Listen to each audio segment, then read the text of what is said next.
Inilibing na ang pinakamalaking nahuling buhaya sa mundo na si Lolong sa kanyang kulungan sa Bunawan Eco Park sa Agusan del Sur. Para naman sariwa ng kanyang alaala, iipunin ang kanyang mga buto at bubuuhin para ilagay sa isang museo at gagawin din siya ng replika.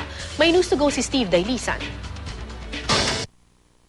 Sa kanya mismong kulungan dito sa Bunawan Eco Park, inilibing sa 1 metrong lalim ng hukay ang pinakamalaking nahuling buhaya sa mundo. 7 taong nagsilid kay Lolong sa fishnet, nagbuhat at nagtabo ng lupa. Di na ginamit ang kabaong na ginawa para sa buhaya para mapabilis ang pag-agnas ng laman nito. Kukunin din naman daw kasi ang buto nito para buuin at ilagay sa itatayong Lolong Museum. Mas mahirap. Ito malalaki, yung kaso lang mabigat siya. Mahirap kasi lagyan pa na ng steel sa loob eh. Ang balat naman ni Lolong na kiniwalay sa kanyang laman, inihahanda na para lagyan ng stuffing para maibalik sa dating hubog at ma-display rin sa museo. Hinahanap na lang daw ang pinakamahusay na taxidermist na gagawa nito para matiyak na tatagal ang balat at aabutan ng maraming henerasyon.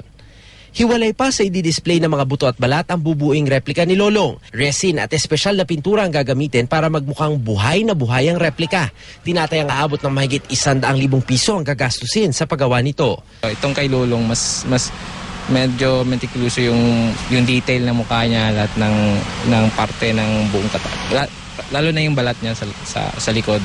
Kasi yung pattern niya different from other crocodile. Kasabay ng pagkamatay ni Lolong ang pagkamatay din ng kabuhayan ng mga taong umaasa sa kanya. Gaya na lang halimbawa nitong mga tindahan na ito na pawang nagsara na. Itong mga rider ng habal-habal na wala na rin ng kita. Pero lahat sila umaasa na muling mabubuhay ang alaala ni Lolong sa sandaling magbukas na itong kanilang tinatawag na Lolong Museum at kapag muling nalagyan na ng laman ng mga kalahi niya, yung kulungan na tinaguriang world's largest saltwater crocodile. Pero ang panaderyang ito hindi na hinintay ang museo at nakaisip na ng paraan para manatiling buhay ang alaala ni Lolong. Ang espesyal na tinapay na ito, isinunod ang hubog at forma sa sikat na buhaya. Bukod sa extraordinary sa laki, may palaman itong keso sa loob at may kagat-kagat pang baboy sa bibig. Malungkot kasi wala na siya. Pero kahit na wala na siya, meron pa rin tinapay na Lolong. Ginawa na lang namin para makita ng mga tao nandiyan pa rin. Na hindi yung mga tao. Hinahanap pa rin ng mga tao na si Lolong nandyan. Steve Dailisan, GMA News.